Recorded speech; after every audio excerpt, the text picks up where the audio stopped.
32, are we ready? Yep. Everything's on? Everything's on. All right. Welcome to our April 9th Governing Board meeting. I have 6:32. Roll call, please. Tori Anderson. Present. Patty Portray. Present. Scott Barham. Present. Leslie Carlisle Burnett. Anna Marie Moore. Present. Okay. Mrs. Burnett is home ill. So, all right, Pledge of Allegiance. Mr. Lazar, will you please lead us? To the flag of the United States of America and to the republic for which it stands, one nation, under God, indivisible, with liberty and justice for all. Thank you. All right, item D, do we have a motion to adopt the agenda? Motion. Second. We have a motion and a second. All those in favor? Aye. Opposed? Motion carries. We have an agenda. That brings us to our call to the public. I don't see any public speaker cards. Is there anybody that forgot to fill one out that would like to fill one out? No? Okay, then we will move on. Superintendent's report, Dr. Chestnut. Aiden Balt is English teacher at Maricopa High School, and the high school would like to recognize her for her dedication to excellence and student achievement. Ms. Balt is the English department chairperson and has been instrumental in developing the Common Core alignment within the English curriculum. She also serves as a mentor to her English staff members and other new teachers on campus. She has a wealth of knowledge not only of her subject area, but also about instructional strategies and ways to integrate technology into the curriculum, etc. She is an innovative teacher who is dedicated to student success, and we're very proud of her and her contributions to the team at Maricopa High School. And I don't think Aiden is here tonight, but congratulations to Aiden Balt. Also, Ramon Torres. The high school would like to recognize Ramon as the classified employee of the month. He leads his custodial team by example and by maintaining high expectations and attention to detail. No matter the load, Ramon is quick to respond to the needs of others, and he is deeply respected by all for his positive energy and never-ending smile. Maricopa High School is lucky beyond words to have a man as dedicated to the campus community and culture as Ramon Torres. So we're very proud of him and his good work, and he's very well known for having very clean bathrooms, and it's not just him, but he takes the lead on that, and that's no small accomplishment in a high school. So congratulations to Mr. Torres. And I have the certificates, June, so you can give them to him. In fact, why don't you come up before we forget.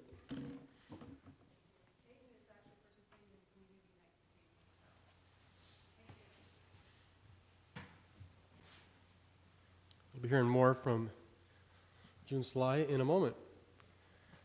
Last meeting, I forgot to mention the Native American Parent Advisory Committee meeting, and Leslie Carlisle Burnett did mention it. She attended the session for parents.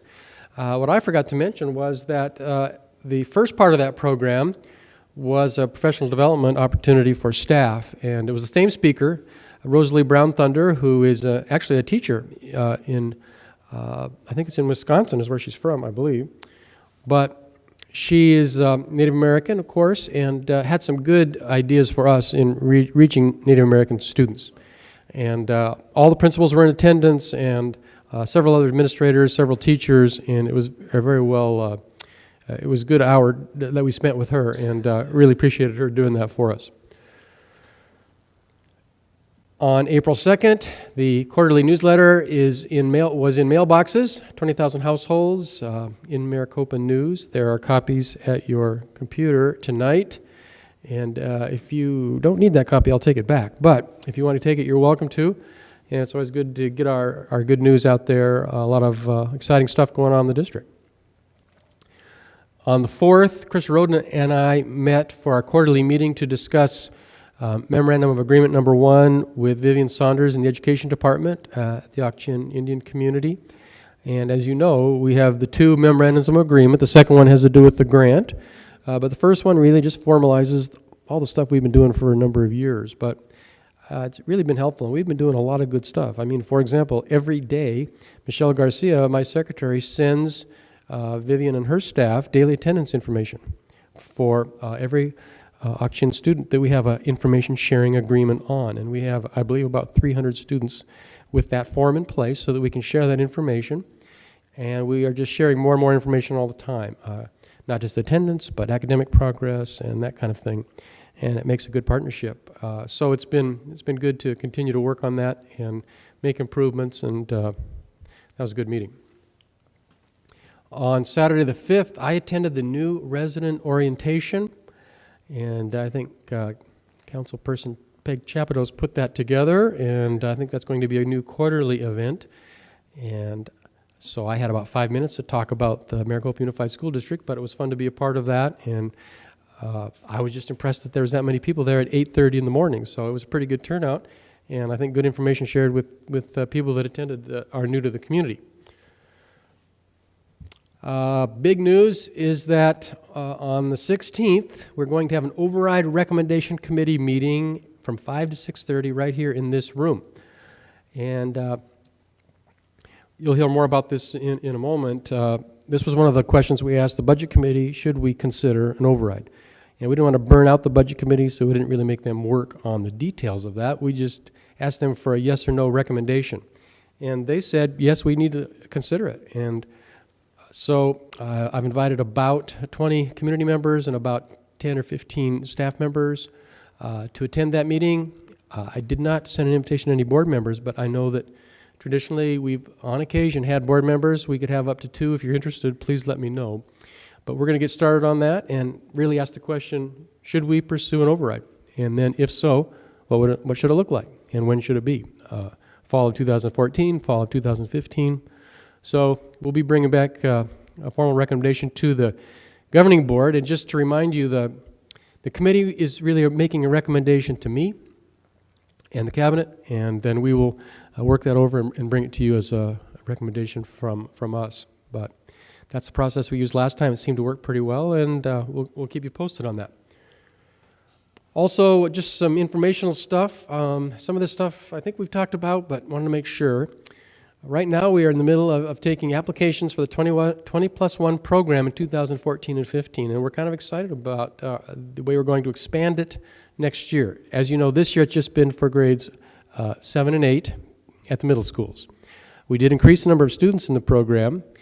There's 50 students in each school, so about 100, which was, last year we had about 60, so that's a good increase there. Last year we had 6th, 7th, and 8th because it was at both middle schools, right? This year, just 7th and 8th grade, more students. What we have done is we've made it an option that 6th grade students could attend Desert Wind or Maricopa Wells if they want to participate in 20+1 only. We know that might not apply or appeal to all parents to have their 6th grader in that setting, but I think for some it might. It opens up that possibility anyway. Those 6th grade students would attend elective classes with 7th graders, PE classes with 7th graders, those kinds of things. But we think that's doable. It basically is what happened last year. In many cases, 6th graders were sometimes in elective classes with 7th graders. So anyway, that's something that we're looking at. I haven't checked to see if we have very much interest in grade 6. And if we don't, we'll just fill it with grades 7 and 8 again.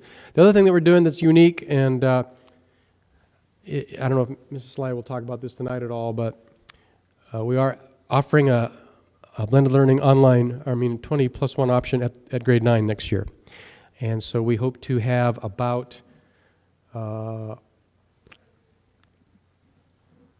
since you are here, could you tell us about that, please? Because I've forgotten the details. This is part of my superintendent's report. With support. I don't know, is this on? So what we're looking at next year, I'm really excited about it because I have 2 great teachers involved in this. And so what we're going to do is blocks, blended learning blocks of time. So it will be with an Algebra 1 class and then in freshman English. And those 2 will be blocked.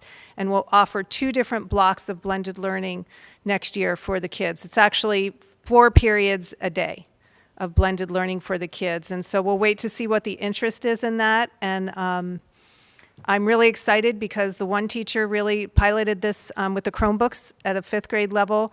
They have already signed up for some great professional development with project-based instruction.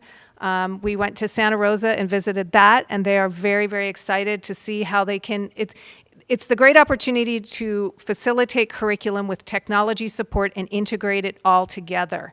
And not just through the use of a Chromebook, but through project-based instruction, STEM, just about anything like that. STEM, STEAM, all of the S's and T's for technology. And they're really excited. They're 2 great teachers. I'm really excited for them. The rooms will be connected, but it won't be one large classroom. We'll have a pass-through for them. And my vision, and we will work through that with them in the summer, is to see a community service project involved in that as well, to get the kids involved in the community, in addition to what they're doing with technology. I'm looking forward to giving you some baseline data on that. We are accepting all kids. There's not, we'll do the lottery, but really establishing some good baseline data for you so that we can see and track how these kids do with that kind of support and innovation. So, excited. Thank you for helping me out there. Also put this on your calendar, please. April 24th, we will have the annual MUSD Art Walk in this building from 4 to 6 p.m. I believe that there's a letter of invitation there at your computer, and Michelle Garcia, my secretary, sent a similar letter to all city council members and maybe others today. So we're looking forward to it. It should be bigger and better than ever. We'll have musical performances from the high school and lots of art stuff. So looking forward to that. Also put on your calendar the 8th grade promotion night, which is Tuesday, May 20th, 7 p.m. at Stadium. And that'll be a big event, see our 8th graders officially move from middle school into high school. And in a similar way, on Thursday night of that week, the 22nd, 7:30 p.m., Maricopa High School graduation. And I know Mrs. Sly is sending a letter to the mayor and to Chairman Manuel, inviting them to be on stage. So it's going to be a big night, and we're looking forward to that. So please put that on your calendar. And I think that's it. All right, thank you, Dr. Chestnut. Governing board member reports? Does anybody have anything? I have a couple things, but. No? Sure, I have Go. a little bit. I just spent the last week working with the legislature on the budget that they just passed, and it went a lot of different directions for a while, but I'm pleased that they did decide to fund the public charters at some level, about 74%, and we worked hard to get that done in the House. So unfortunately, they're not at this time funding them after next year, but we always have next year to work on that. So I'm just glad that they did decide to fund the June 2013 charters for this next year. It'll be helpful to our district. So thanks to all the community that called and wrote letters and expressed their opinion. It was very helpful. And keep doing it. Yes. So that we can get that rule changed next year. Agreed. Thank you, Mrs. Knorr. The couple things I wanted to talk about was tonight is the Matt Huffman Community Night at the high school, and I did have the pleasure of knowing Matt Huffman, having him in class, and he was an amazing student, like all of our MUSD students are. So that's why we're empty here tonight, I'm assuming, because the high school's packed. Okay. The other thing is on April 14th, the Arizona School Board Association, in partnership with Jill Broussard's Pinal County Superintendent's Office, will be hosting a board member orientation workshop. It is free for anybody who is thinking about being a board member. We do have an election coming up. Board packets are available. A light meal will be served, and it is from 5 to 7. It's at the Pinal County office, which is in Florence. It's at 75 North Bailey Street in Florence. You can call and reserve a spot at 520-866-6579, and it's a good opportunity to find out what we really do up here, besides laugh and have such a good time. So, but it's nice that we're being able to partner and be able to do that and get some information. And you will be able to get your packets that night as well. So that's April 14th. And that's all I have. Anybody else? All right, moving on. Information work study, Dr. Chestnut. It's my pleasure to introduce Principal June Celaya, and she's going to be presenting information about Maricopa High School.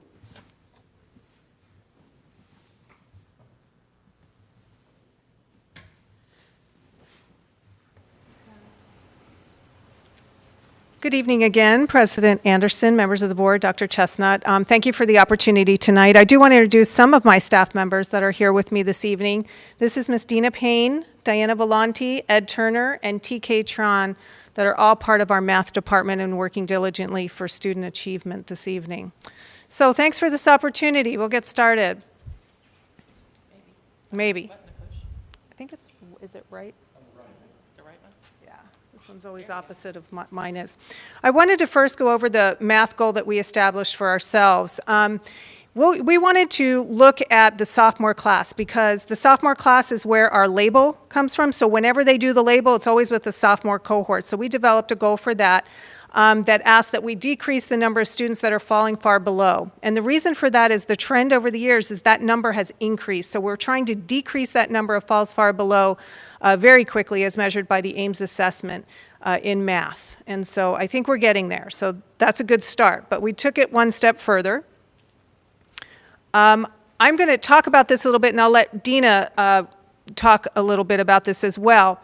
One of the things we wanted to do is have the buy-in of the whole school for the sophomore class. I mean, we do by our nature anyway, but we wanted to have some very specific goals related in our 301 goal to student achievement. So we asked that we would reclassify 10% of our juniors and seniors that are retaking math or reading in the Ames by at least one performance level.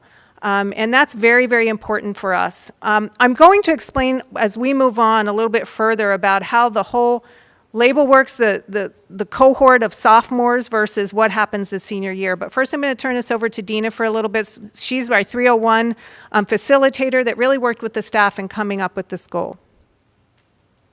Skip the slide. Okay, you're going to talk about this first, I thought. You can go. Okay, I'm going to skip through this, we'll come back to it. Go backwards. Okay, To your 301. yeah, here, our 301 goal. Our 301 goal, as Ms. Lai said, was to move 10% of our students, our students who are retaking the Ames test, one performance level. And these are our actual results from our fall testing, which was our test retakers. We had 306 total students that were retaking a test. And if there were some that were taking multiple tests, they were only counted one time. So 306 students retaking. Our goal then would be at 10% would be for 31 students to reclassify to the next performance level. Our actual result, we ended up having 114 students move at least one level, and we had about 27 who actually moved 2 levels. So we were really pleased with our results.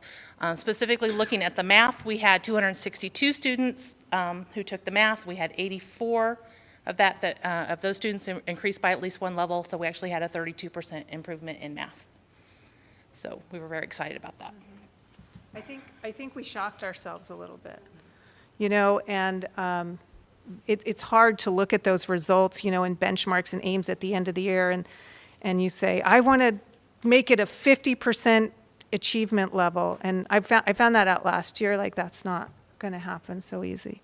So I had to be more realistic with our goals, but I'm very, very pleased that we got to this level this quickly. So with that said, I want to go over, we'll go over the plan to improve our math scores and what our plan was this year. So part of that plan was establishing the first goal for elite and for our school improvement plan. The second was our 301 goal and having very specific numbers there for our teachers to shoot for. In addition to that, we had a full-time academic math coach. We had planned to have that. We planned to hire 3 RTI positions, and you can see what they are. I will tell you as it relates to number 1, I'll go back and talk about that in a minute, actually. So hire 3 RTI positions, response to intervention. So our goal was to hire a full-time Algebra 1 teacher that was going to remediate Algebra 1. So the kids would have been in Algebra 1 class, and then they would have been in an Algebra 1 lab. Okay, we have that currently with an RTI in geometry. So if they're in geometry and they needed some assistance, they're in a second dose of geometry in the geo lab. We also have a full-time Ames math preparation class for juniors and seniors that have not passed math Ames. So they're in their math class and their elective Ames prep class as well. There is Ames tutoring. We do have kids that are involved in that. We're doing those tallies right now, so there is some hours, and it tends just for understanding purposes, somehow they want to tutor more in the spring, not so much in the winter. They're still having fun. And then that kind of kicks in like, whoa, I better take care of business here. So there's more tutoring going on now with that. The math department is in year 2 of professional development for their math teachers. That's provided through the K-12 Center, so we are continuing our professional development of our math teachers. Our quarterly data analysis in Galileo with our benchmarks is very important to us to drive instruction.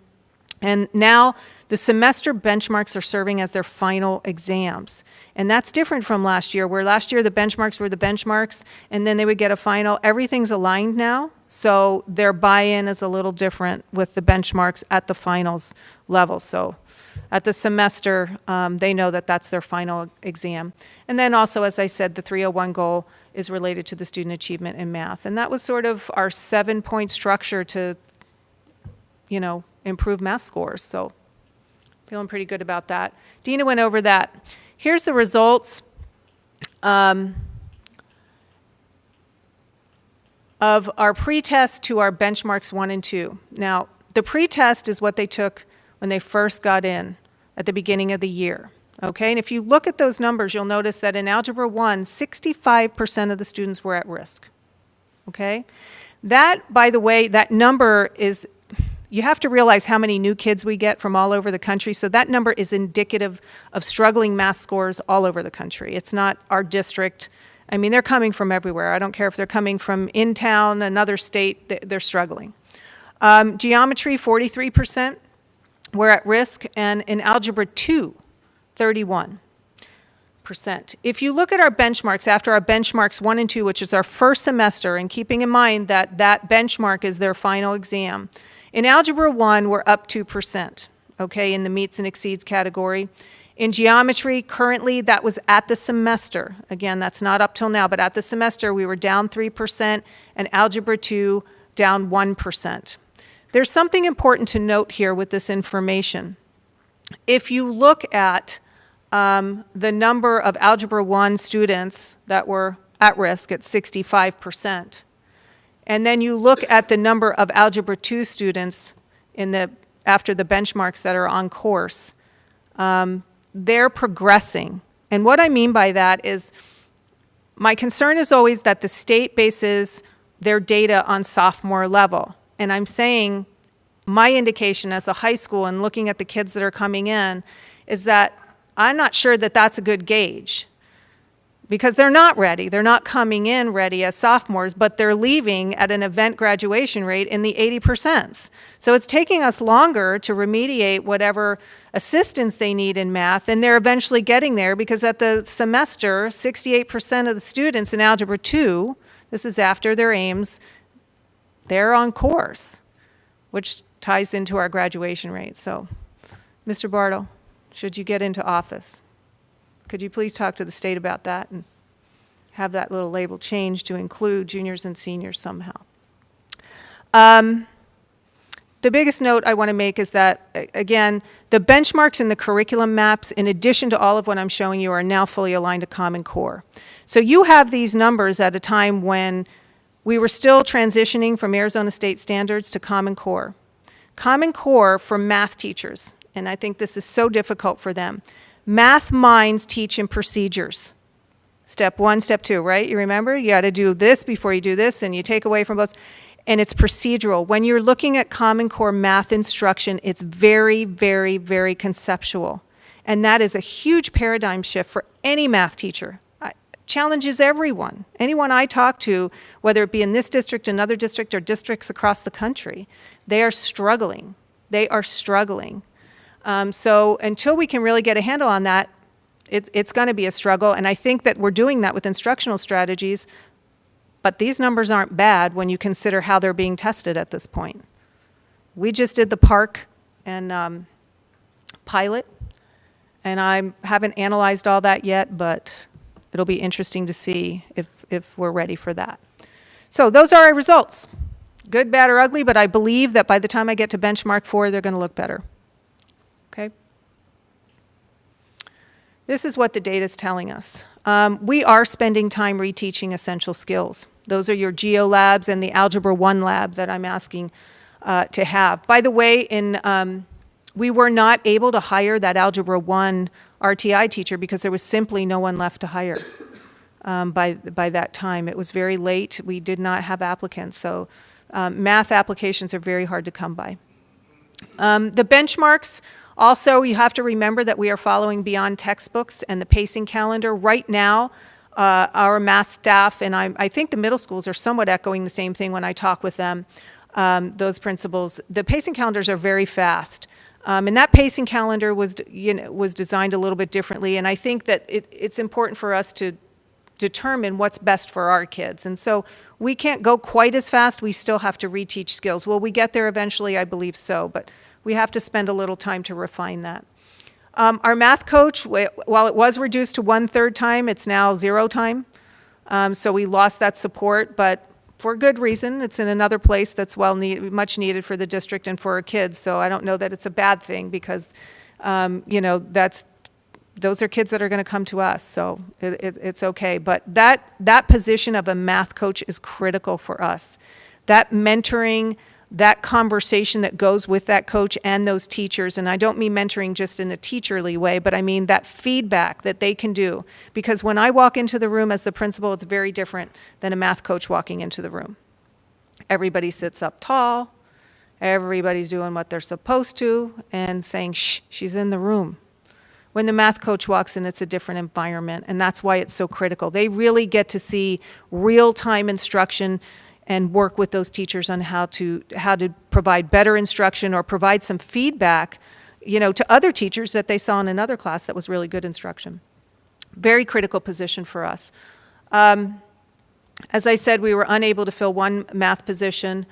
Because of that, we do have larger class sizes. Those labs, those Algebra 1 labs, or if it existed, and the Geo lab currently, which Ms. Volante teaches, they're large. And it's hard to do, RTI in a very large class. When you have 35 kids in a class and you're trying to do group projects, it's a lot. We've had a number of new enrollments. There must have been a memo out there, but people are enrolling now. And last week and the week before, I think it was 2 weeks ago, we had 7 new enrollments. And I've started to figure out that they don't realize that we end school in May. The people are coming from other parts of the country that end school in late June, so they don't think, like, hey, school's almost out. And then the other thing that I noticed, and I don't think we're going to do this again, our benchmark testing immediately followed Ames. They were tested out. And the park pilot. They are tested beyond belief right now.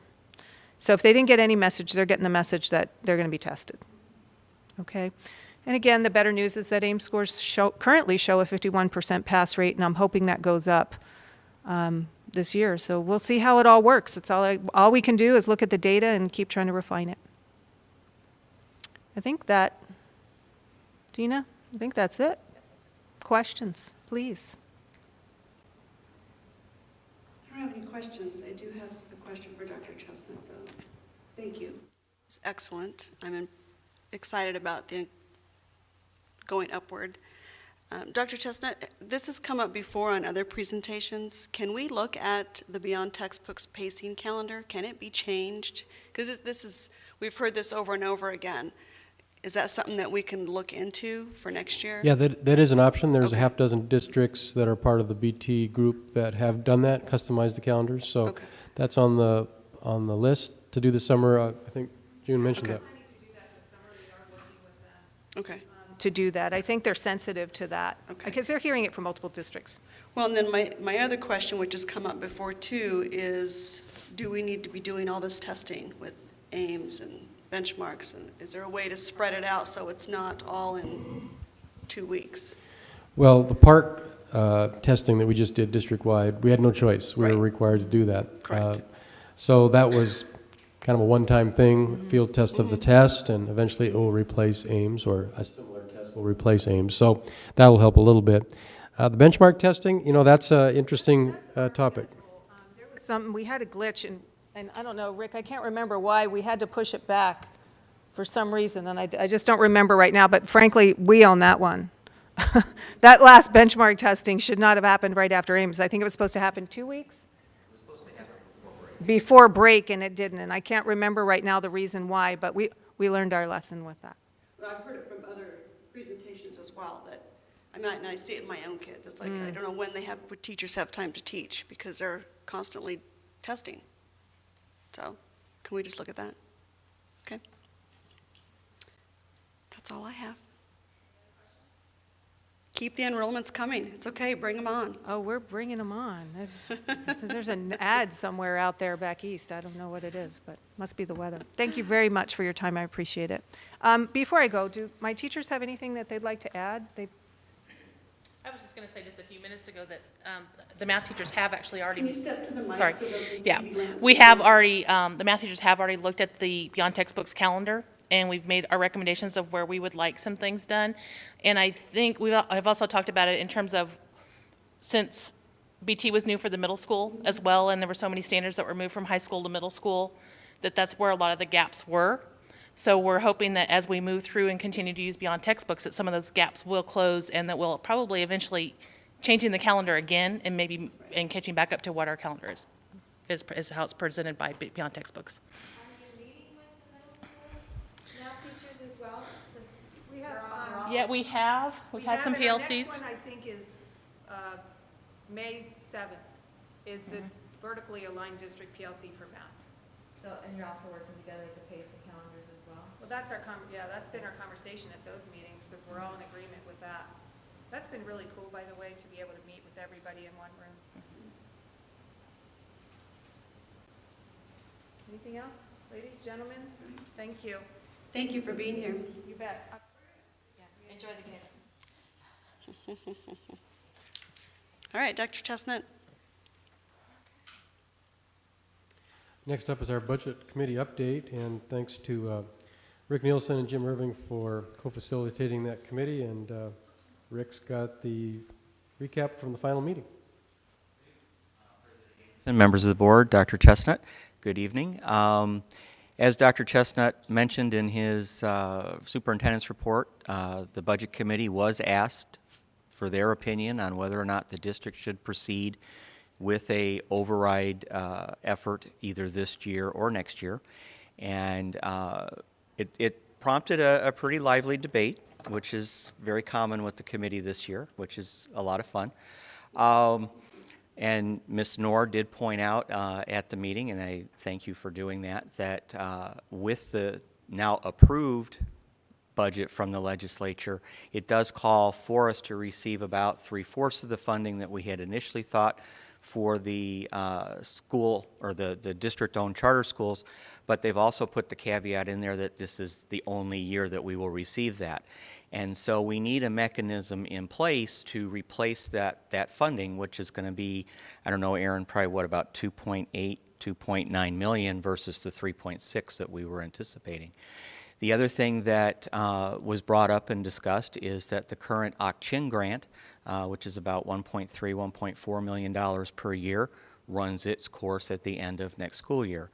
And so, you know, we do need some funding stream to replace those funds.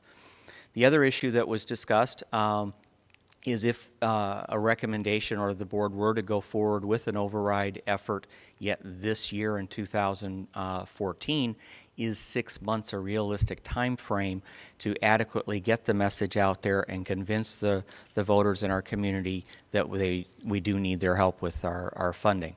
There was no clear-cut answer to that question, but the committee did vote unanimously to recommend an override vote take place sometime in the next 2 years, and that with Dr. Chestnut's explanation that he would be forming an override committee, that we would yield that decision to that committee as to whether or not it's prudent to do that effort yet in 2014 or to do that in 2015. So that is our recommendation to Dr. Chestnut, but we do recognize if a override does not take place in 2014 and we lose that charter funding and OCCHIN funding, that we will have a year that will be short several $1 million again. So the override committee would determine the amount of the override. You know, is it going to be 15%, 5%? what would the duration be? Would it be 1 year, 3 year, 5 year, whatever?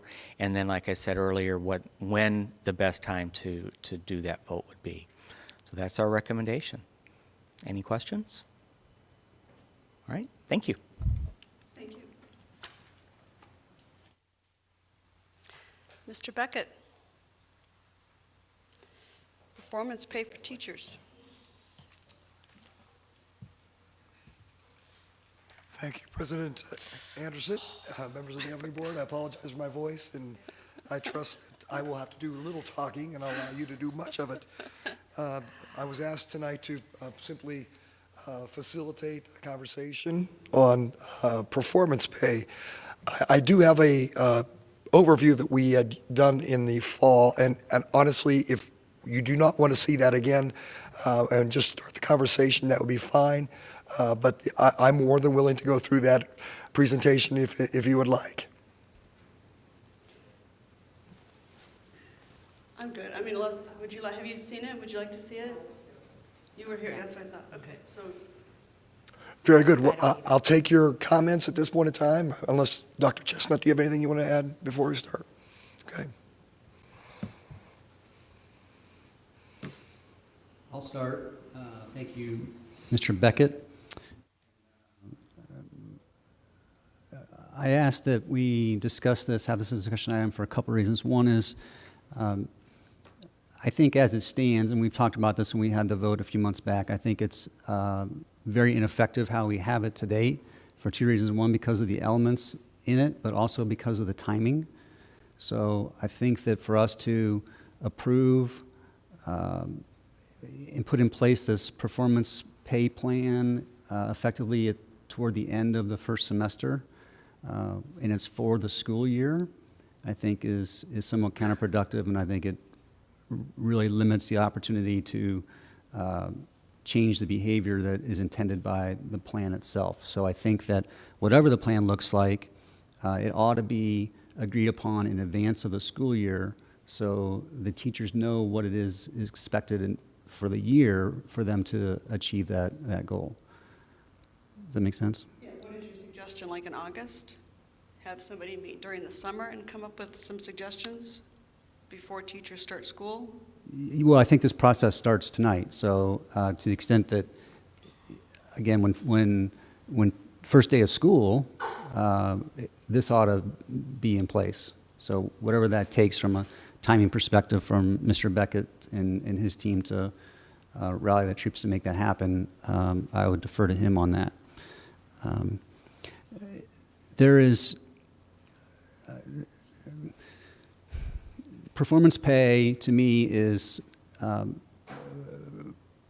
really beneficial in that it's $1 million opportunity for our school district to accomplish a couple of our 4 primary goals. One is recruit and retain the best teachers and also increase student achievement.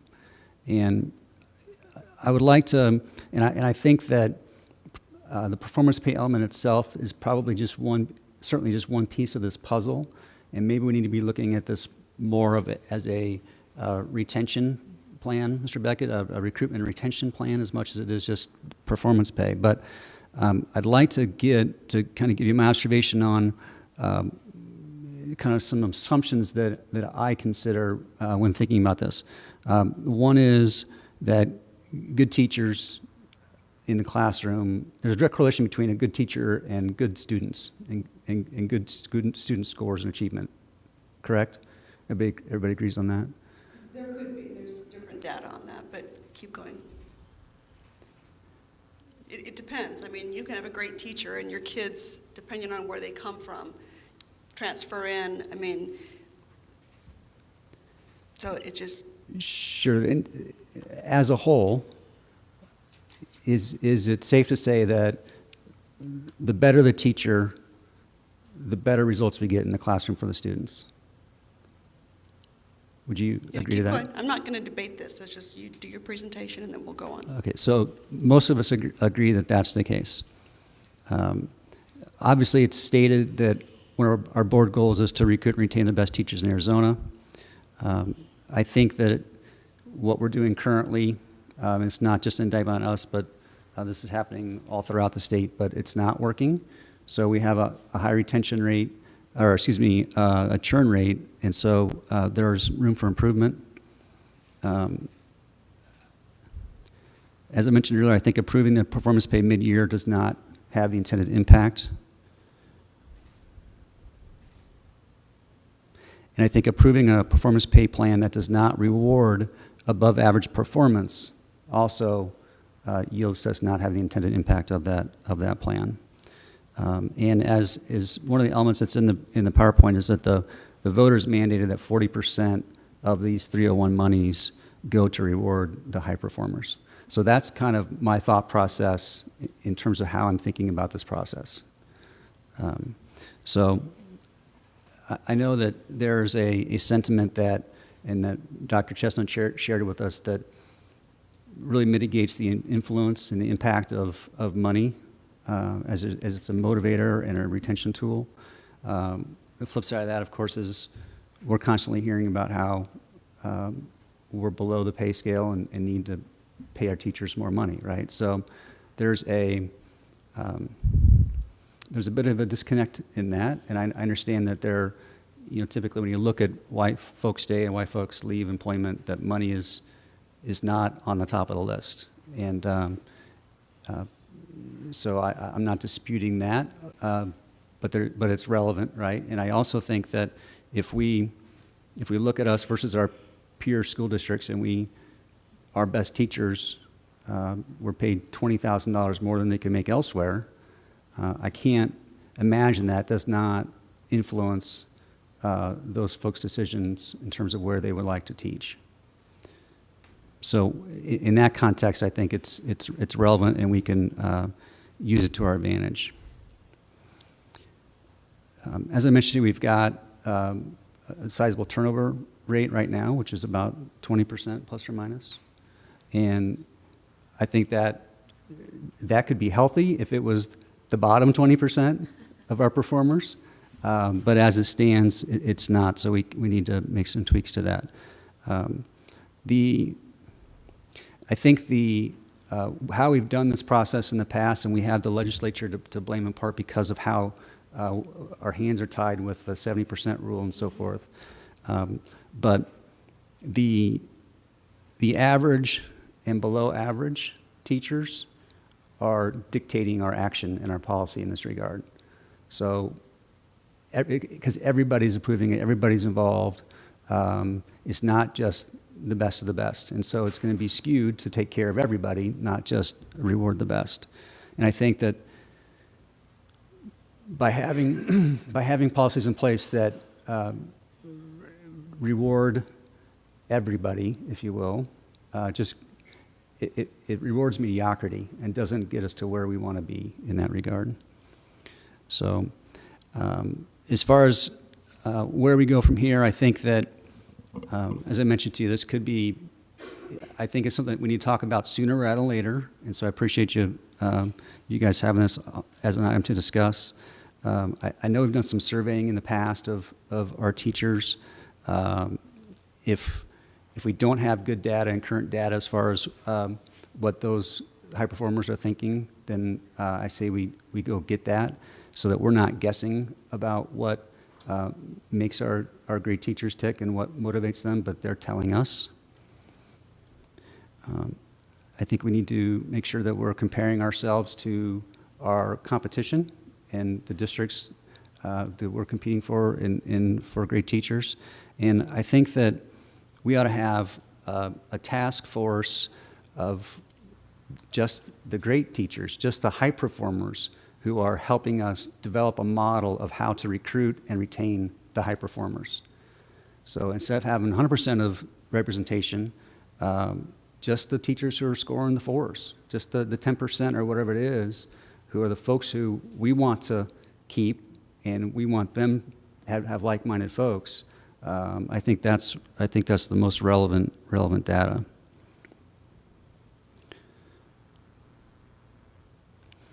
So, I just got some questions and just some clarifications. The performance pay, that has to be voted on by the teachers to approve that plan, correct? So we can't do it prior to the new school year because we won't have all the teachers in place prior to that, correct? We could have a plan in place by the first day of school, then the vote could take place They in would- August. Okay. The other. So, sorry, Mr. Cottrell, so it's,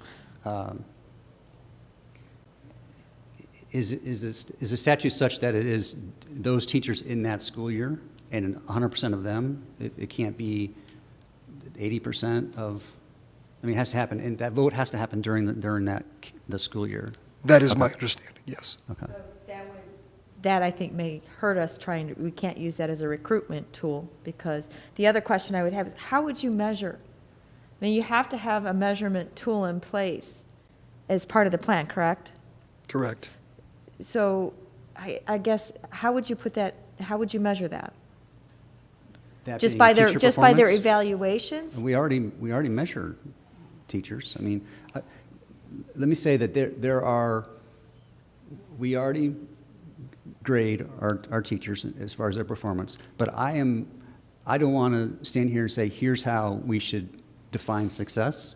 I think that the administration, I think the school sites, I think these teachers, these 10% or whoever our great teachers are, should help create that. Maybe it very well could be that it's not just 100% what our general evaluation program is, that's fine.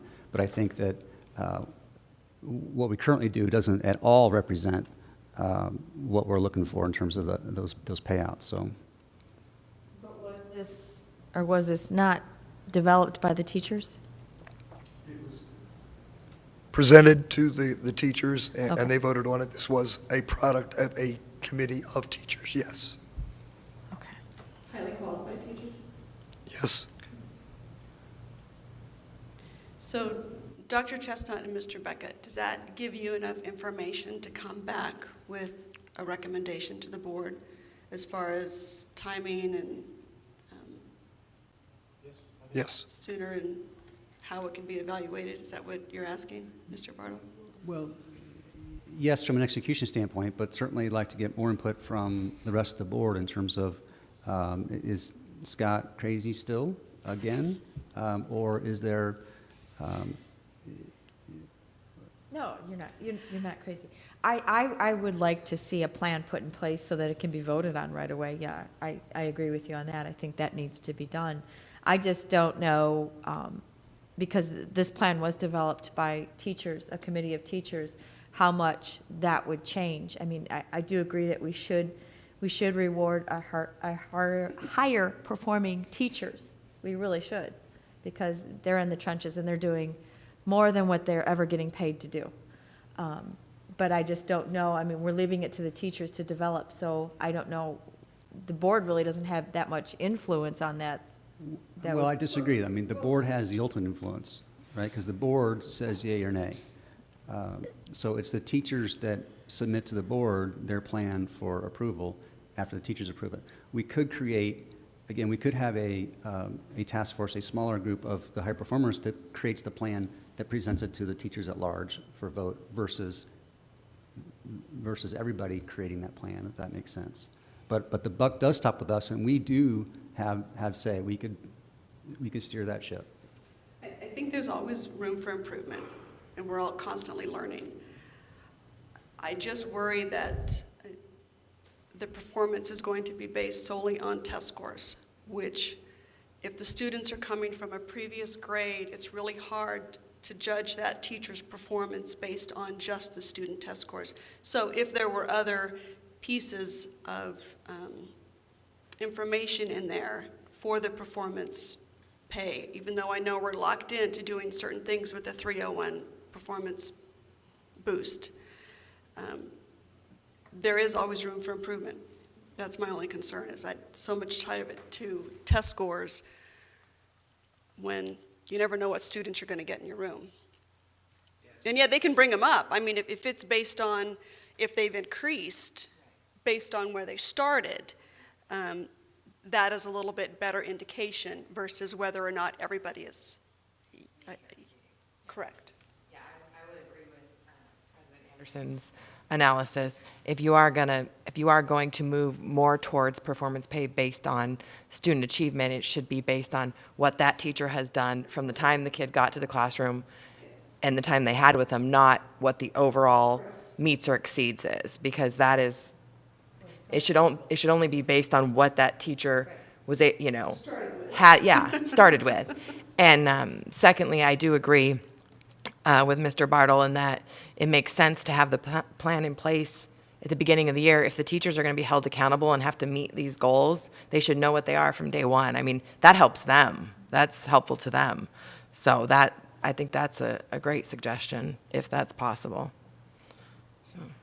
And looking at these goals, I mean, the site level goals, really should a teacher be rewarded on a site level when they might have gone above and beyond, and other teachers maybe not, but that they're going to reap the rewards because of the other excellent teachers. So, I mean, I could see maybe taking that piece out. There's room for improvement. And again, we're constantly learning, so do you have enough information now? Yes. All right, moving on. Thank you. Item D. Dr. Chestnut? As you know, we have had an IGA in place with the city for many years, and it's kind of based on old set of facts that the city council used this boardroom and that kind of thing. So we need to replace that IGA, and so we've had our last, we just had our last meeting with the city, and that was one of our main topics, and we agreed that that should be on our to-do list. But Mr. Roush knows the most about the old IGA, and there's a copy of that in the packet, and I know he'd be glad to answer any questions about that, or we can just have this discussion.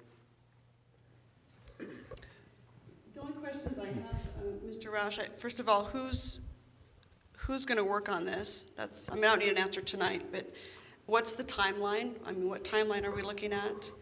And do we know how much space the city's even going to need? I don't think they're going to need that much. I mean, What is the IGA, what is it going to cover? are these all things that you just want to bring back to us? Well, first of all, I attached to this discussion the old IGA that was formed in 2008, and it was formed basically as a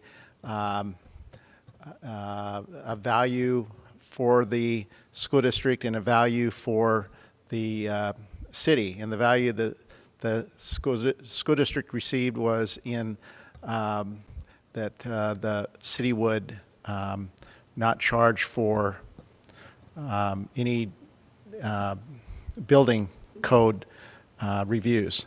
And so the first appendix shows potentially what that is. We haven't had that for a couple, 3 years. So in the second appendix, if you will, Christian, let's see here. How about one more? Okay. Let's go to the first appendix then. Okay, there we go. I did read through it, and none of it is applicable. So, Well, but we want to be good partners with the city. I mean, this is a partnership that we want to continue. So I guess I'm just Right. looking for something to come back, okay. rather than going through each one of these. I mean, Oh, it's- I just wanted to, an IGA should be that you should receive value per value. And right now, we're not receiving any value for the facilities that we are providing. So the city right now is reaping 100% of the value, and Maricopa Unified School District is not receiving any value at all. And so what we would like to work on, and we started talking about that with the city manager and the interim community director, is to have it that it is of equal value. So that might be that, as you see these costs, it may be that, and these were developed in 2008, that we'll be charging them, and we'll reap that or it may be of some other type of situation. They will need just as much space as they've always needed, despite that they've had 2 gyms. They've told us that, and we know that because that will continue. They want our building space. Okay. But what we will want to work with, in my opinion, is to make sure we get the value from what that we provide back. So. Mr. Roush, I mean, in the past, we shared facilities. The city council used our chamber, our boardroom here for their chambers. They've used, we got the fees covered, the building fees, but now that they do have Copper Sky, I mean, we've made, they don't need anything from us except for maybe some gym space. Is that what I'm hearing correctly?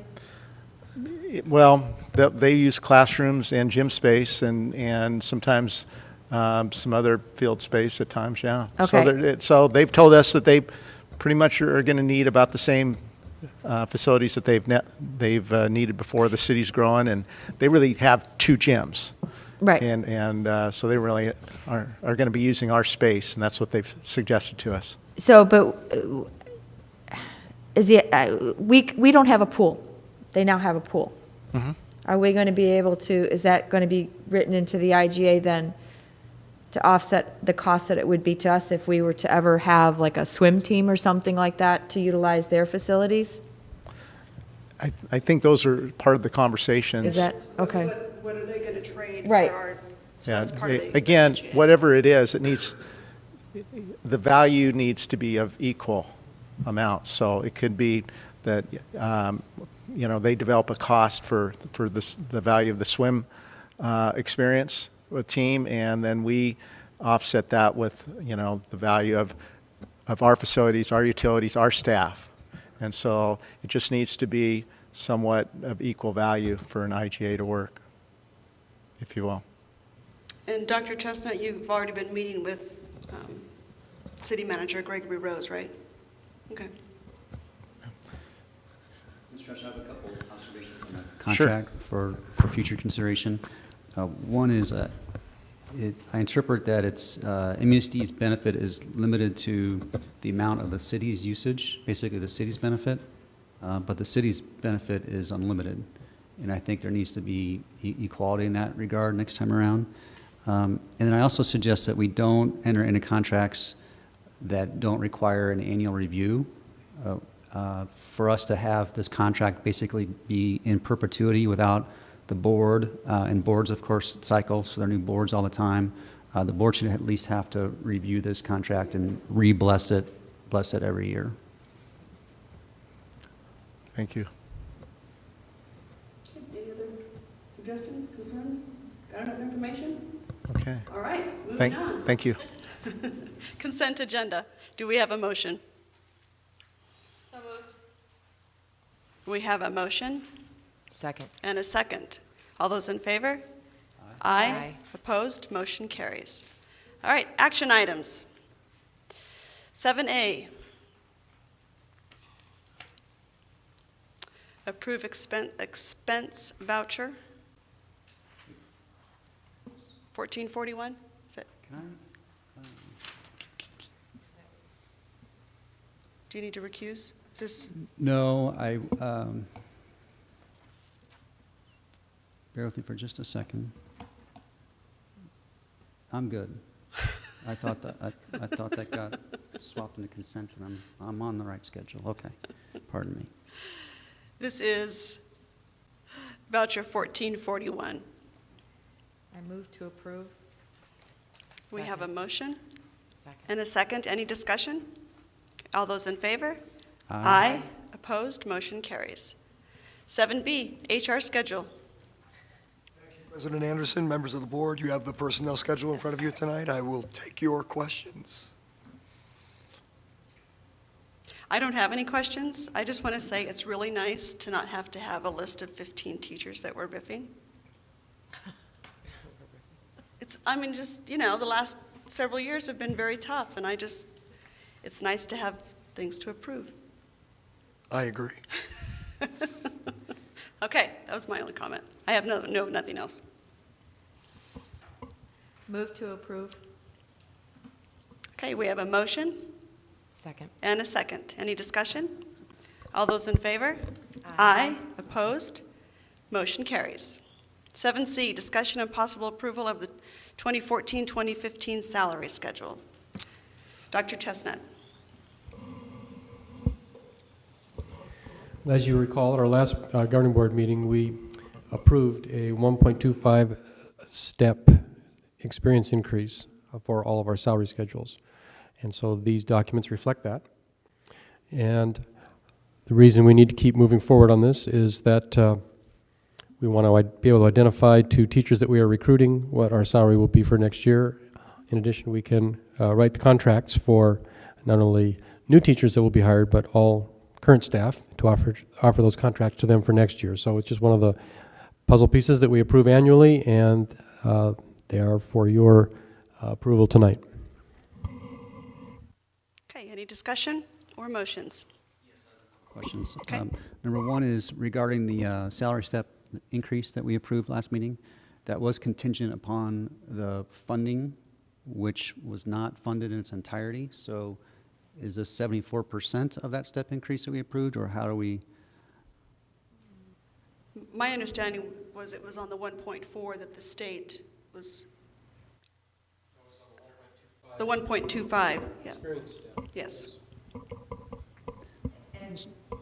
If I recall correctly, we were just making that decision. We still have not, we didn't base it on a recommendation, a budget recommendation from the committee nor Dr. Chestnut, and that we still had the option if the committee came back or if there was a recommendation to increase it, that we could increase it at any time, if that's what the board wanted to do. Am I correct on that? You are, and then things have continued to change Right. because we are only at 75% funding. I think the way the motion was made last time, it leaves the door open, I think, to possibly even reduce this, to say that we can't afford a 1.25 step salary increase on experience. Maybe it should be a 1.0 or a 0.75. I think that's an option that the board has. Well, I, for one, would like to stay with the 1.25. I'd like to up it.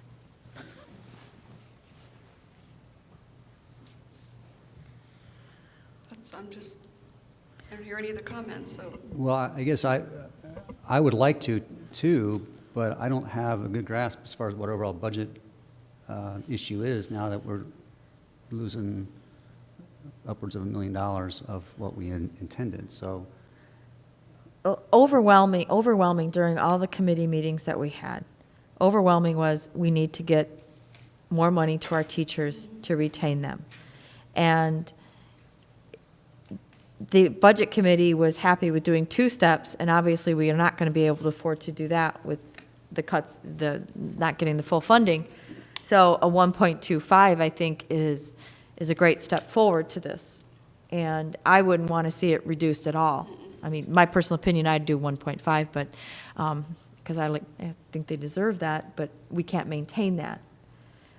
There's nothing to say that, we may not be able to maintain the 1.25 next year either. We won't know, we don't know until we get to this time again next year. And to that point, I think that increasing the steps is rewarding the teachers that are here and that have been here and have stuck it out for all of these years when it's been tough and the money was tight.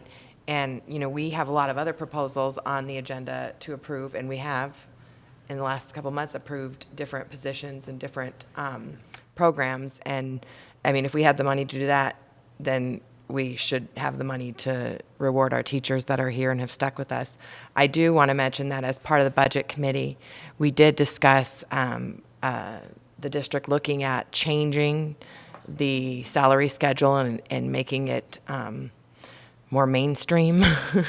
Taking out the steps. Taking out the steps and making it similar to what most businesses do, which is annual inflation adjustments and things like that, which I think would help the district in our budgeting and help us and help the teachers, because it could be something that could be more consistent for everybody. But I just wanted to bring that up. But I mean, obviously today we're still in steps, but I'm hopeful that we can move, look at those types of options in the future. Dr. Chestnut, didn't you bring that up at the last meeting, that you were looking at a model like Mesa has? They've restructured their salary schedule, and Casa Grande Elementary is also restructured, and you were looking at those to bring to the board? Yes, I think it's a Okay. very important project. I think we need to finish that next year and bring it back Okay. to the board for implementation the following year. Okay, all right. Speak to the cap at 10 years of experience. This has been, I'm not comfortable with this. I think that I know it's for a cost savings, presumably, right? So, or give me the background, please. Bartle, this actually was in place prior to my taking over the role as HR director, but it is a common practice in school districts to have a limit on incoming experience for teachers. Frankly, 10 years is a high standard. Many of the districts only have 5 years of experience they will recognize for incoming teachers.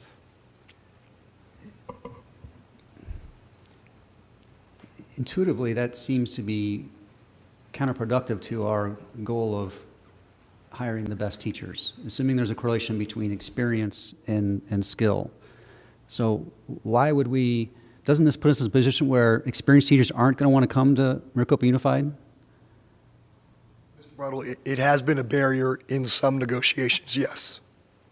I'll be honest with you. I do believe this is something, though, that we can work on in our stepless salary schedule to address and make it more equitable. I think the majority of the stepless systems that I have looked at have a concrete way then to address that kind of situation for a teacher coming in who has 20 years, as opposed to somebody fresh out of school. We can offer an equitable salary for that individual based upon a different salary schedule than what we presently have. So is that code for next year? Or I- is I that what, believe- is I that think your that's best? that is a big picture discussion that we really need to spend some time with. Yes. What are you guys' thoughts on the 10-year cap? It's very common. I just think the whole salary schedule needs to be looked at. I just think it needs to be completely redone. So I don't think the 10-year issue is an issue if Dr. Chestnut brings something back to us. Because just because it's, and I'm just going to say, just because a teacher may have 10 years experience or 20 years experience, it's not going to make them any better potentially than a college graduate. So experience doesn't necessarily mean you're going to be the best teacher.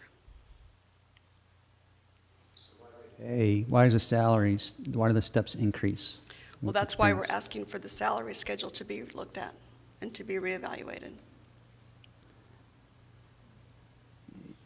Yes, but conceptually, you pay people more because they've got more experience and they provide more value. I think part of the issue, though, is that we have frozen steps with some of our, with our current staff.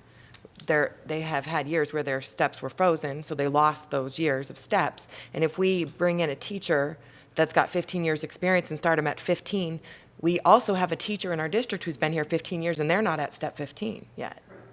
So that would actually create an imbalance for our teachers. Does that make sense? Like, that's the part of the issue. That's why this system is just, it's not ideal. Because if we didn't freeze this or have the cap, you could have a situation where you bring in a 15-year teacher, they start at step 15, you have a 15-year teacher in your district who's at step 11 because we froze steps. And that's not, I mean, that's rewarding new people, that's not rewarding people who stick with you, you know what I mean? I don't know. That's why it's just, this step system is very difficult. That's And why we're asking confusing. to have it relooked at. So that information, so that's another agenda item. So what we're talking about right now is a 2014-15 salary schedule as it's written. So are there any? Do, Mr. Beckett, in the short term to take away some barriers that you have for hiring the best teachers during this hiring season? Our board policy allows us, especially in high-need areas, to have some latitude. We have, at times, looked and given experience, full experience for an outstanding special education teacher or a math and science teacher coming in that we know we need. So there is some latitude that we use in certain placements. But again, we are trying to be respectful also of our present staff. And the 4 years, 5 years, they went without any salary increases.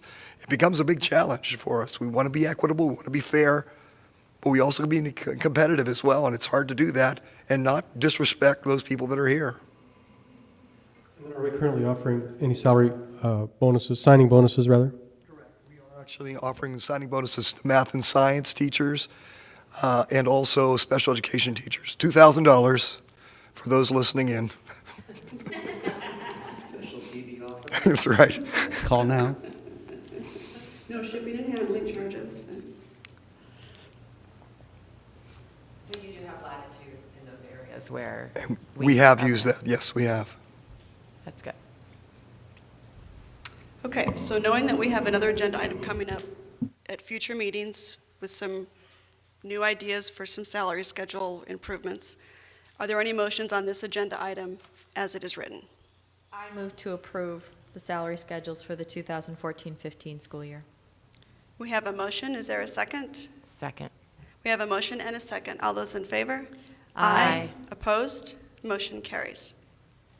7D, discussion and possible approval of up to 9 additional certified staff employees for the school year 2014-15.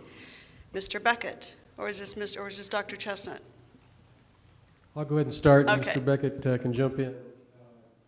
So once again, this is part of our puzzle for recruiting. It's also part of our puzzle of the budget. And we have been talking about this really for a couple meetings, and so it's time just to bring this to your attention. So I want to get the right list up here. We've talked about several different needs that we have. One of them is that we're going to have full-day kindergarten, so we're going to need at least 3 additional kindergarten teachers. So that's first on the list, and the good news about that is we have a revenue source for that. Move On When Reading funding will fund those positions. Now, we'll have to come back and revisit this issue because that still gives us large class size at kindergarten. That's the minimum number we need. We may choose to hire additional kindergarten teacher or teachers to keep class size even lower, get class size even lower. But our goal tonight was to bring you the stuff that we know that we need and want to move forward on as soon as possible so we can hire good people. That's really what it comes down to. The second item, to hire 2 CTE teachers for our CAVIT responsibilities. That's 2 positions, $100,000. We're required to spend more in CTE next year. 2 positions, the funds have to be spent on staff, and we don't really have an option there to meet our obligation. The next item, 2, is really required for special education staff to meet our compliance responsibilities. We will need 2 additional special ed teachers, 1 speech language pathologist assistant, and 1 school psychologist. I have a question. Currently, right now, are we out of compliance? How have we handled this so far this year? Sorry, Maria. We're not out of compliance, but currently we are paying a lot of money to contracted psychologists outside of the school district that would actually pay for another position in district.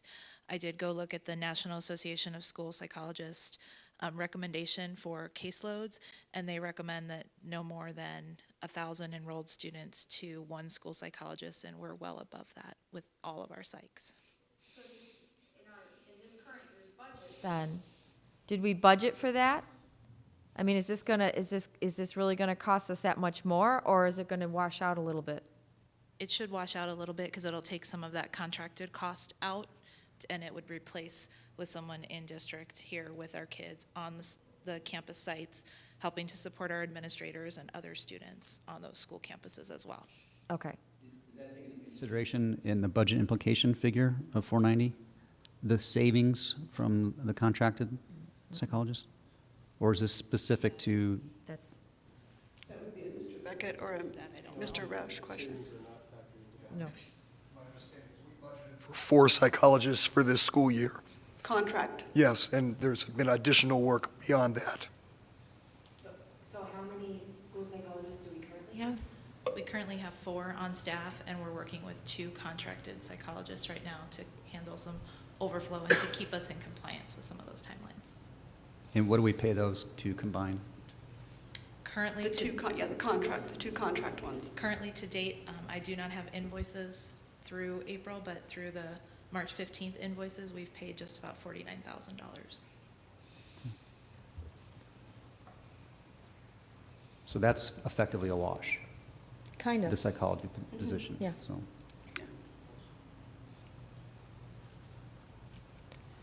Okay. In terms of the additional special ed teachers that are being proposed, would that help us to reduce the need to stipend all of our special ed teachers? Because they would now have more, there would be more people to take the caseload? Yes, one of those positions we're looking at to be at the high school level, which would help to eliminate a lot of those caseload stipends. Okay, that would be positive, and I think that would also create somewhat of a Exactly. wash. Yeah. I mean, honestly. Yeah. Okay, any other questions or discussions or motions? all these, if I understand correctly, all these positions are non-negotiables. I mean, we have to have these for compliance and other, right, so, okay. Okay, so, any other questions or motions? On 7D. I move that we approve 7D. Okay, we have a motion. Is there a second? Second. Okay. We have a motion and a second. Any discussion? All right, all those in favor? Aye. Opposed? Motion carries. Go hire some teachers, Mr. Bucket. All right, 7E, discussion and possible approval of governing board meeting schedule for the 2014-15 school year. I had asked for this to be put on, and I think Mrs. Noor also asked for this to be put on. So I do have a couple of suggestions, and I'm sure Mrs. Noor may have some. And Mr. Bartle, do you have any wordsmithing? Any good at that? No wordsmithing, but it's an annual tradition that I ask why we need to have so many meetings. So maybe we could go every 3 weeks, something along those lines, so. Mrs. Noor, do you want to go first? Do you want me to? Sure. Okay. As I looked at the schedule and was part of the board meeting schedule this year, it concerns me that we hold board meetings, we did last year, and in this proposed schedule, we would as well, during school-sanctioned breaks. And mostly because we want to encourage parents and teachers and staff to come and give input. And if we have a school-sanctioned break, that's obviously when they are going to take time off and have time off to be with their families and may go on trips or vacations and would not be able to participate. And so to me, it just seems that we should align our meetings so that they do not fall on school-sanctioned breaks. I also did some research, and I know at least 2 other districts who, if their spring breaks fall at the same time as their meeting, they move their meetings. So again, just to encourage that involvement in the process. And I think the last 2 meetings ago was held during spring break, and I had at least 4 parents and 2 teachers who wanted to come speak, but they were out of town because it was spring break. So. I would agree with that. And not to embellish anymore, but my suggestion would be that the October 8th meeting be changed to October 1st, and the March 11th meeting be changed to March 4th, and that would be, so we still have 2 that month, but my question is that going to be a burden or a hardship for staff? Does that work? Right, because you're going to have 2 meetings right in a row. Right, that's what I'm asking Dr. Chestnut, if it's going to be either way, you're going to have 2 meetings in a row. Well, not necessarily. If you look at the October meeting, instead of doing the 2nd and 4th, you could do the 1st and the 3rd. That's still 2 meetings, right? Yes. Together. No, but it's not in a row, right? First, It's kind of like how they do the early release Wednesdays. There's 2 months during the year that for the early release, and instead of the 2nd and 4th, it's the 1st and the 3rd, and it's just for those 2 months. that they do that for the secondary. Just question. I'm fine with either way. Dr. Chestnut, do you need us to recommend dates tonight, or can you? I think we're all in agreement that we I want think to yes. change the October and the March meeting. Is that? Yeah. Okay. And we could change those to first and third. That'd be easy to do if we wanted to. For those 2 months, that we could do that. And just December 9th, that's the Tuesday, right? Before our Correct. annual meeting, correct? Correct. Okay. So that's all set. So the dates for October are going to be what? So we can get this approved? 7th and 21st, I guess. No?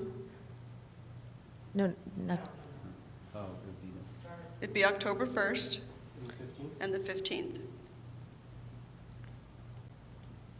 Okay. And then March would be March 4th. We're going to have 3 meetings in 4 weeks. It's September 10th, 24th, October 1st. I think that's overkill. Well, if we leave October 22nd, I'm just suggesting moving the October 8th meeting. whatever you guys To the decide. first. I think, I agree with you that we shouldn't be meeting during the breaks. Yeah. There are a And lot of what- school districts that only meet once a month. Do we need to have those spring break and fall break meetings? Well, except in March, you're looking at budgets and you're Yeah. looking at, I can't see us not doing two meetings in March. Yeah, I think we could look at that. But again, our last meeting, which was the last meeting of March, was 45 minutes. So was that, could that have got combined into the other meeting? The only thing that I see in terms of maybe we could just cancel those 2 meetings is I know we have a lot of work, and I do like that we can spread that out, because I don't want to be here for 5 hours every time I come. But, having so many meetings, we miss events like tonight, like the community night. It seems like there's a lot of conflicts with schools' functions and Yeah. board meetings, and I don't know, there's something to be said for being able to, Well, that's go why to we both were of those. consistent doing the 2nd and 4th, So that school functions so that the could school be functions planned. could plan around that. Yeah. But So I think that's a tonight- scheduling thing with schools.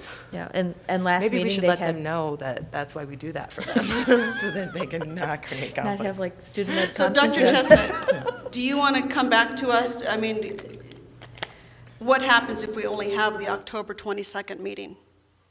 What does that do for staff? And if we only do the March 25th meeting, what does that do for staff and timing for vouchers and things like that? We could handle that because that's what we do in December, that's what we do in July. So we can actually do that pretty easily. And like Anna Marie said, it would just lead to a longer meeting, the one meeting we had that month.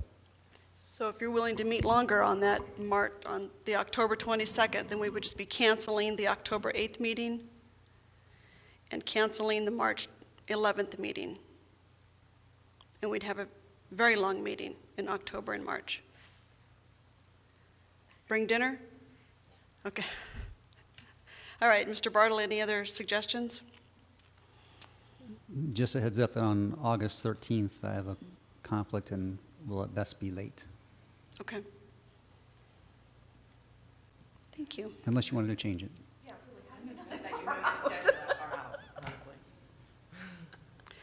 All right, so far, are we in agreement that we're canceling the October 8th meeting? Yes. And we are canceling the March 11th meeting? Should make a motion for that. Okay, do we have a motion? I have a motion that we approve the school district governing board meeting schedule for 2014-2015 with deleting the October 8th meeting and the March 11th meeting. Okay, I will second that. we have a motion and a second. Any discussion? All those in favor? Aye. Opposed? Motion carries. And Dr. Chestnut, can we clarify with schools for next year that board meetings are on the second and fourth Wednesdays, and if they would plan their activities on the other weeks?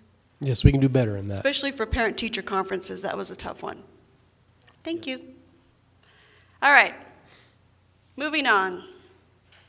That was good discussion. Whew, I'm tired. Okay.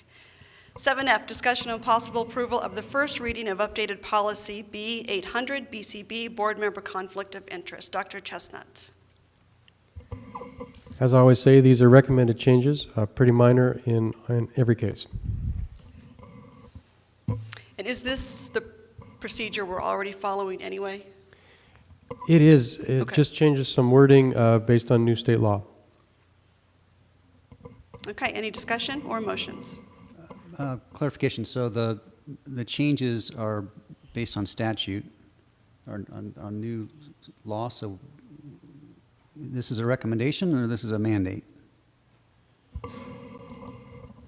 It's either a state law or administrative code or attorney general opinion, so I'm not exactly sure which applies to which, but you could look at them as mandated, yes. I think really what it is, it's the lawyer for the Arizona School Board Association, his interpretation of how to keep us in compliance with all those requirements. Well, I guess I'll at least have an opportunity to express a concern I have, not having the legal background of why this decision was made, but in the spirit of full disclosure, I am a supplier. The school district purchases advertising from my company just like they do our competitor. So I'm all about transparency and have no issue with the policy. My concern is that we put restrictions on school board members that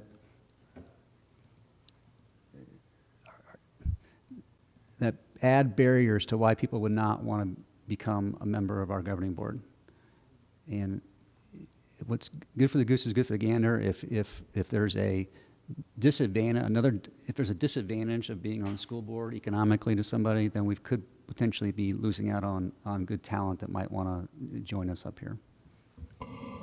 If I could add to that, to make it even worse, traditional charter schools typically have none of these requirements, and they can offer contracts without bid to board members, administrators, et cetera, and 90% of charter schools, traditional charter schools in our state, have the exception with the charter state board that says they don't have to do competitive bidding, and so it's even that much worse. But not to make you feel bad, but that's the law. Okay, do we have any discussion or motions? Motion we approve. Okay, we have a motion. Is there a second? Second. We have a motion and a second. All those in favor? Aye. Opposed? Under the assumption that we legally have to do this, per Dr. Chestnut's suggestion, then I approve as well. Aye. Okay. Discussion and possible approval of the first reading of updated policy B1400 BE, school board meetings. Dr. Chestnut? No other comment. Okay. Move to approve first reading. Okay, we have a motion. Is there a second? Second. We have a motion and a second. Is there discussion? Yes. Just. Bear with me. I just read it. Given that we just approved the governing board meeting schedule, I believe the policy as it's presented is inaccurate. No, it's No. still accurate. If you look If you down. read it, it Yeah, says if you you can look at the- cancel. It's marked as the second and fourth, and that the board members can move to cancel board meetings as needed. Yeah, And- by a and majority vote of reschedule. the board, like we just Yeah. voted. Yeah. Yeah. And above it, it says that they shall hold a regular meeting at least once a month. So we are in compliance with that.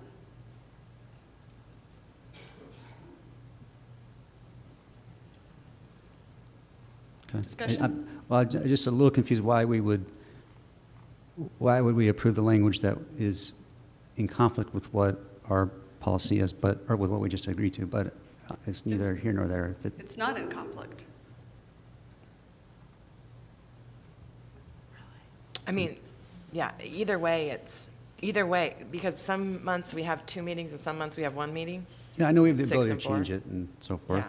Yeah, so we're not really the second one either. We're in compliance with that policy. We're in between. We're in compliance. We are following the policy. All right, is there a motion? There was. And a second. There's a motion and a second. Any other discussion? All those in favor? Aye. Opposed? Motion carries. 7H, discussion and possible approval of the first reading of updated policy J 3100 JICI, weapons in school. If with this policy is approved, then do the handbooks for the secondary schools get changed? Because Yes. we approved the handbooks already. For this year, right, for next year, we'll have this change. And then same with the discipline policy? Correct, So that they yes. have this definition in there? Yes. Thank you. Because the only change I saw was taking out the measurement Yes. of the knife. Okay. All right, any discussion or motions? Move to approve first reading. We have a motion, is there a second? Second. And a second, any discussion? All those in favor? Aye. Aye. Opposed? Motion carries. 7I, discussion and possible approval of the first reading of policy J 4950 JL, student wellness. Any discussion or motions? Move to approve. We have a motion Second. and a second. All those in favor? I have a question. Aye. Oh, Okay, call for discussion. Discussion. Is this, because when you read it, is this going to cost us more money?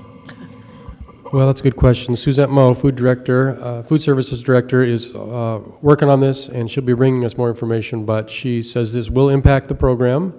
She's still a little unclear. She's, I think, required to form a committee to look at some of the requirements and that kind of thing, but we'll be getting more information as we get ready for next year. It's going to be phased in for next year. But this is, it has to be in compliance from a law, correct? Correct. Yeah. New federal law. We don't have a choice. Oh, this is federal law. I don't have a choice. Mandated. Are they going to provide us the funding to implement their new law? Will you work on that with the legislators next year? Well, actually, that's one program that is well funded by the federal government, and but we hope that it'll be very doable. Yeah. All right. Good discussion. We did have a motion and a second. All right. All those in favor? Aye. Opposed? Motion carries.